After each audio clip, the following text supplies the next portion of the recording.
Sebuah pickup ringsek tertimpa tiang listrik di Jalan Sumatera Lintas Barat, Desa Kubu Brahu, Kecamatan Balik Bukit, Lampung Barat, Minggu siang. 1 orang tewas di lokasi kejadian dan 2 luka berat.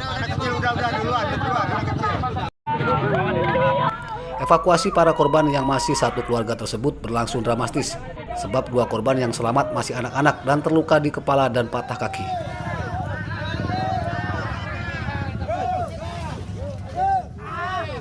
Petaka ini terjadi setelah kabel listrik yang menjuntai di pinggir jalan tersangkut bak truk. Hal itu menyebabkan 2 tiang listrik tertarik dan roboh. Saat itulah mobil pickup yang membawa rombongan keluarga yang akan berwisata di hari libur tahun baru tertimpa. Saya Brigjen Polisi Permana. Pada hari ini R10 tronton melintas dari arah Krui menuju Liwa. Tiba-tiba bak truk tronton tersangkut kabel PLN yang terjuntai, kemudian kabel tersebut tertarik dan merubuhkan 2 tiang listrik PLN. Kemudian tiang listrik tersebut menimpa kendaraan L300 yang melaju dari arah Liwa menuju Krui dan mengakibatkan korban 1 orang meninggal dunia dan 2 luka berat.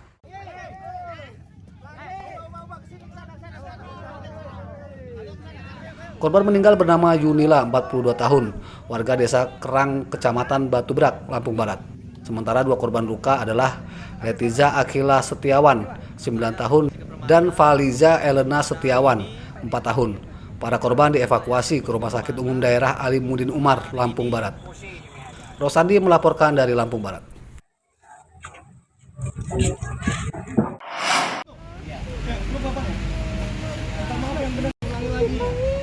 Sambil menangis, seorang perempuan dan suaminya memeluk erat anak laki-lakinya yang baru dilepaskan polisi sektor Sukarame, Bandar Lampung, Sabtu pagi lalu.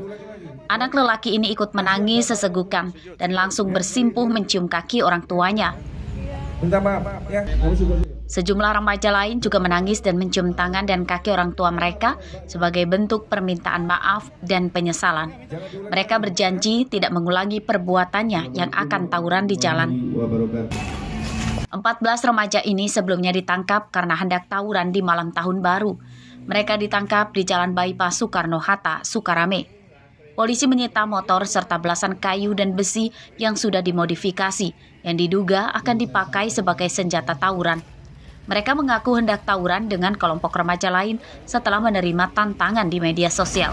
Berbahaya ya. Ini kan ada pakunya nih, pasang paku, membuat pernyataan agar tidak mengulangi lagi atau ikut geng motor. Yang ditemukan apa saja Pak dalam penangkapan?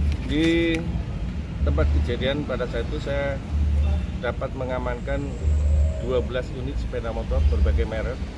Kemudian ada berapa potongan kayu kaswe yang ternyata setelah saya cek di situ sudah terpasang paku. Sebelum dipulangkan, para remaja itu menandatangani surat perjanjian tidak akan mengulangi perbuatannya atau akan ditindak tegas sesuai hukum yang berlaku. Robi Laste melaporkan dari Bandar Lampung.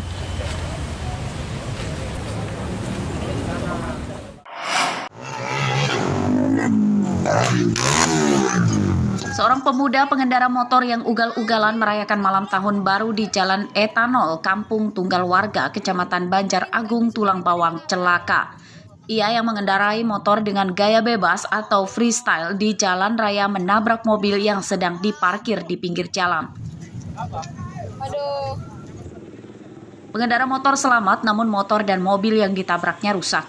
Polisi yang tiba di lokasi kemudian menangkap pemotor ugal-ugalan itu. Tadi kan posisi abang ini kan ngebut kayak balapan bang.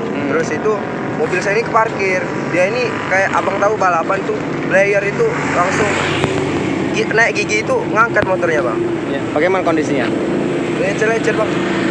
Nah, motornya itu jumping. Terus akulah banting setir ke kiri. Ini ada mobil abangnya ini. Ya udah, saya banting ke kiri. Kalau ke tengah tadi ya nabrak ini. Gitu. Bagaimana kesehatannya? Alhamdulillah enggak apa-apa. Pelaku tidak ditahan polisi namun kendaraannya disita. Permasalahan berakhir damai setelah orang tua pelaku menyanggupi bertanggung jawab memperbaiki mobil korban. Mustaqim melaporkan dari Tulang Bawang.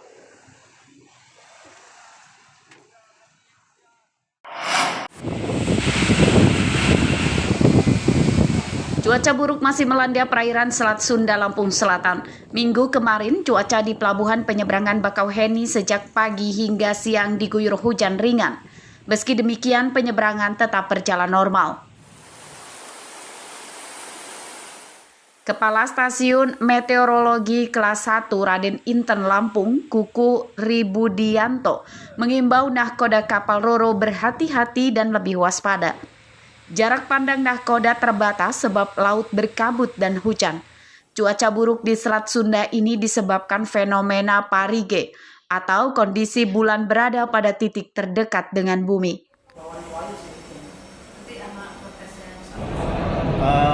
Untuk periode ini itu juga dipengaruhi oleh air pasang.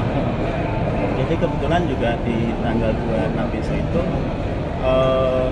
jarak terdekat bulan dengan bumi sehingga rocknya atau air pasangnya lebih tinggi. Sehingga kalau ada gelombang tinggi, arus yang dominan, limpasan ke pantai itu juga lebih tinggi. Gitu.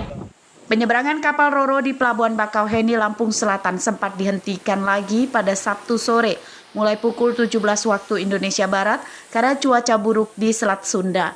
Ombak di tengah laut Selat Sunda mencapai lebih dari 2 meter yang membahayakan keselamatan pelayaran kapal Roro. Ombak besar juga menghantam dermaga menyulitkan kapal Roro bersandar di dermaga. Para calon penumpang yang sudah menunggu di gangway gagal naik kapal Roro karena penyeberangan dihentikan. Mereka diminta kembali untuk menunggu di ruang tunggu. Ya biasa Pak, tadi tugasnya bilang katanya pelayaran ditutup dulu sampai waktu yang belum ditentukan. Nunggu informasi dari atas. Terus buat kita rugi waktu nggak kalau yang seperti itu? Rugi Pak, kita seperti itu. Soalnya saya juga buru-buru, soalnya besok udah harus bicara. Kita harus santai juga. Santai juga. Dulu belum ada pemberitahuan penundaan. Tadi pas masuk aja. Apa katanya Bang? Dilarang untuk ada penyeberangan. Cuaca buruk. Khawatir nggak Bang? Pasti khawatir. Penutupan penyeberangan di Pelabuhan Bakauheni pada hari Sabtu berlangsung selama 6 jam. Penyeberangan kembali dibuka mulai pukul 23.00 waktu Indonesia Barat setelah cuaca buruk di Selat Sunda mereda. Ari Susanto melaporkan dari Lampung Selatan.